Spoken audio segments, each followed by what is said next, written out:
Ginugunita ngayong araw ang ika-80 anibersaryo ng kaarawan ni Senador Benigno Ninoy Aquino. Mamaya ay magsasagawa ng pribadong misa sa kanyang puntod sa Manila Memorial Park na inaasahang dadaluhan ng Pangulo at ng kanyang mga kapatid. May news to go si Micaela Papa live. Micaela.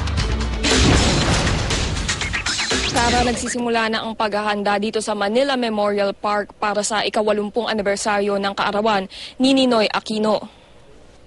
Puno na ng mga dilaw na bulaklak ang puntod ng dating senador, pati na ang puntod ng kanyang asawa na si dating Pangulong Cory Aquino.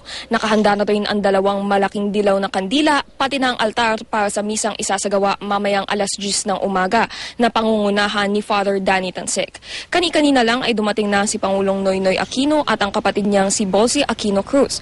Dumating din ang ilang kaibigan ng pamilya tulad ni PCSO General Manager Ferdinand Rojas.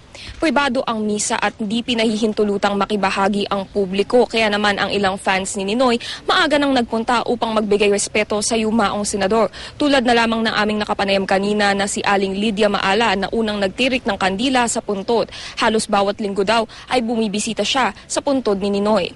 Pupunta rin daw mamaya ang mga miyembro ng grupong Victims Against Crime and Corruption, kabilang na sina President Dante Jimenez, Lauro Visconde at Boy Evangelista. Ito ay upang mag-alay ng kandila at manawagan na mabigyang hustisya ang pagpaslang kay Ninoy Aquino. Iyan muna ang latest mula dito sa Manila Memorial Park. Micaela Papa, GMA News.